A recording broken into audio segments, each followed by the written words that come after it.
The revelation this summer that more than 6,000 New Jersey non-citizens registered to vote in the Garden State in 2023 and 2024 as a result of an alleged software error by the firm managing the state's driver's license printing has raised questions about the potential of non-citizens voting in New York in light of the state's practice of issuing driver's licenses to non-citizens.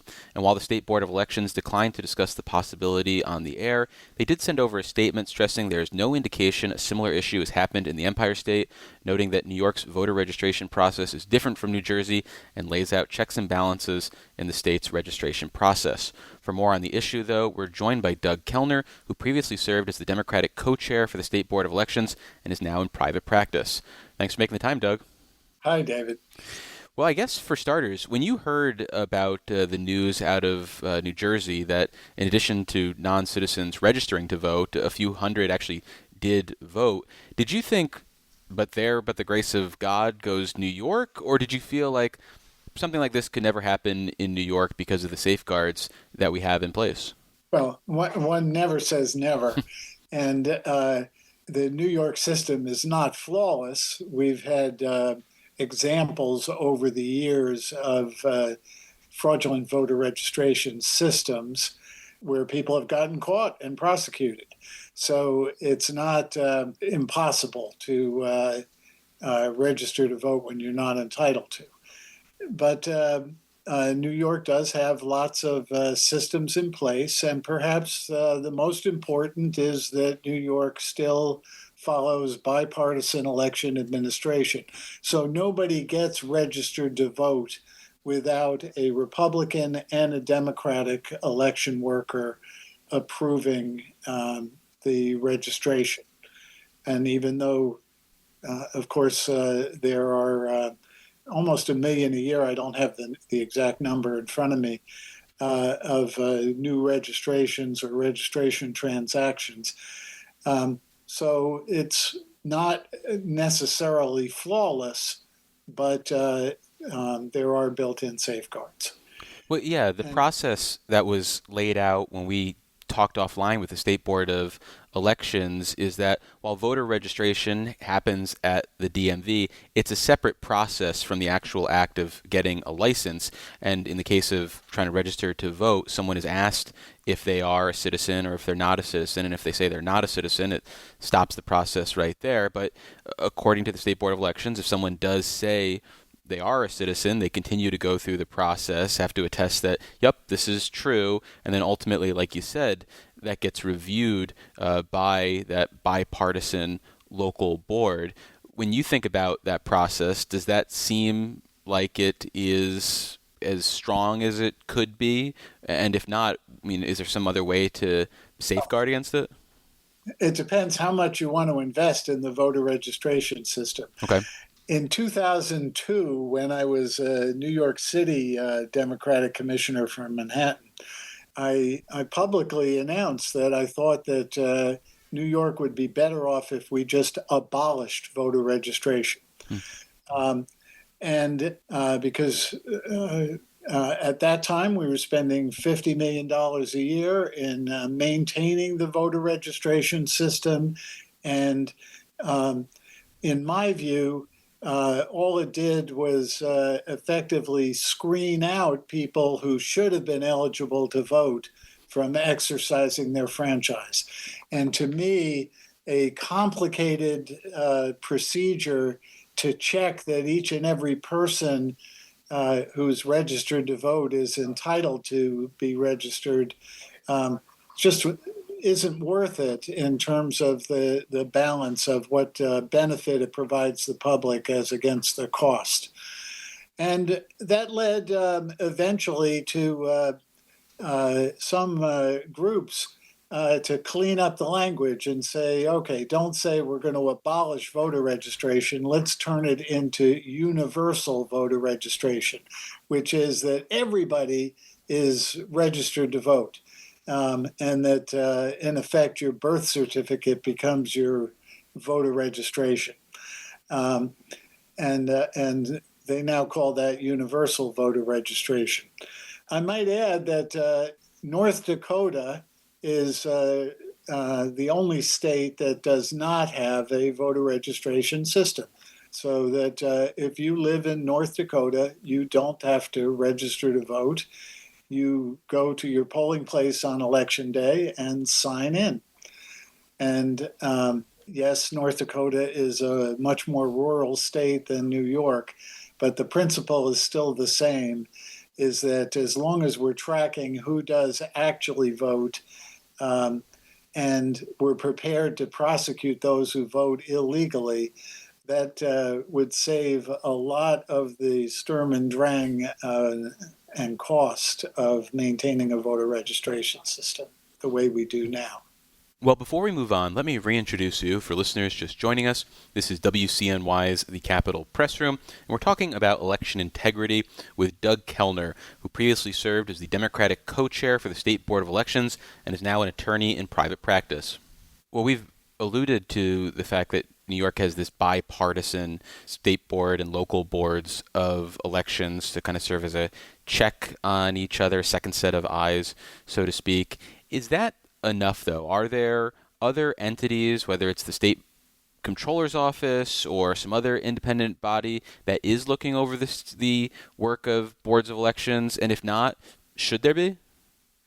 Well, as I've told you, I think that the number of people who try to beat the system is extraordinarily small. And most of the schemes that have come to light are involved in small elections where people have abused the process, both in terms of registration and in terms of use of absentee ballots. And I think the current system is still overkill, that we spend much more on it than the benefit of encouraging people to come out to vote when they're eligible. And that the voter registration system itself is designed to screen out people and make it harder to vote, which is not consistent with democratic values, promoting democracy. The theory on the right, and maybe it's a conspiracy theory, is that we know about the handful of efforts of fraud, but maybe we don't know about all the ones we're not catching. So, how concerned are you about this idea that there is a large system of people trying to vote fraudulently, trying to register fraudulently? And if you're not concerned about it, what is it about what you are seeing in your past history or what you're hearing about now that suggests, no, we don't need to be concerned about some sort of Well, grand conspiracy? to me, the problem is that the voter registration screens out tens of thousands of people who are eligible to vote, who don't get to vote because they failed to register properly or to complete the registration process. And to me, those tens of thousands of people who are denied their right to vote so outweighs the small handful of people who try to fraudulently vote. Um, so, to me, it is important that election officials and the public exercise diligence to make sure that people are not defrauding the system by voting when they're not eligible. Um, but to prevent tens of thousands of people who are eligible from voting in the process of screening out that handful, to me, distorts the process. Well, lastly, I'll set you up for softball across the middle of the plate. We've talked about the funding for election administration a couple of times. Does the state and do the counties invest enough into the administration of elections, not just from a security perspective, but from a ease of use and ensuring a smooth election process? Well, that should be the goal. And there are many counties throughout the state that grossly underfund their election systems. And I think that that's a mistake. New York City has been pretty good about funding their system. Um, and, I'll give credit to Cuomo, who started out his term of office by providing for registration through the Department of Motor Vehicles. It was one of the very first things he did on his first day of office, and he funded it and made it work. And there was some resistance from the hard right Republicans at first, but after a year, when they saw that the system did work and had built-in safeguards, and how Republican staff did have effective participation in the process of completing a voter registration, that basically evaporated. And so I think, at least with respect to voter registration, if you're going to have a voter registration system, New York is a good model for states to follow. But as I say, I still think we could save an awful lot of money if we followed the North Dakota process and allow people to sign in when they actually vote, without maintaining this big, expensive registration system. And, the problem of maintaining the registration system is that you purport to keep a list of who's eligible to vote, but that list is always changing, because every day there are thousands of people moving from one address to a different address. There are thousands of people who die, and cleaning those names off the voter rolls is a very tricky process to make sure that when you remove somebody from the voter roll, that they in fact are no longer eligible to vote, or that they have actually died.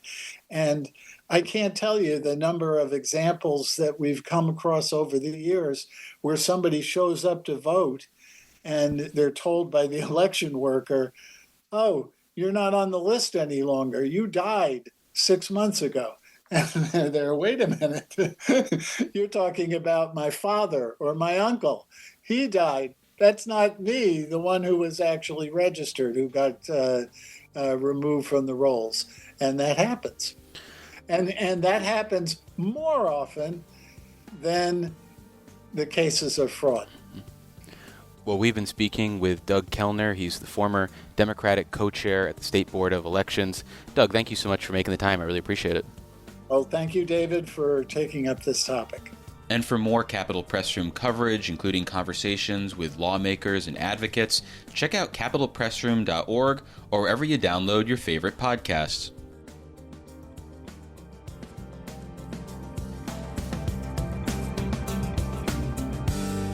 Support for the Capitol Press Room comes from O'Donnell & Associates, a public affairs firm providing strategic guidance to businesses and nonprofits on navigating policy and regulatory issues. More information is available at o'donnellsolutions.com.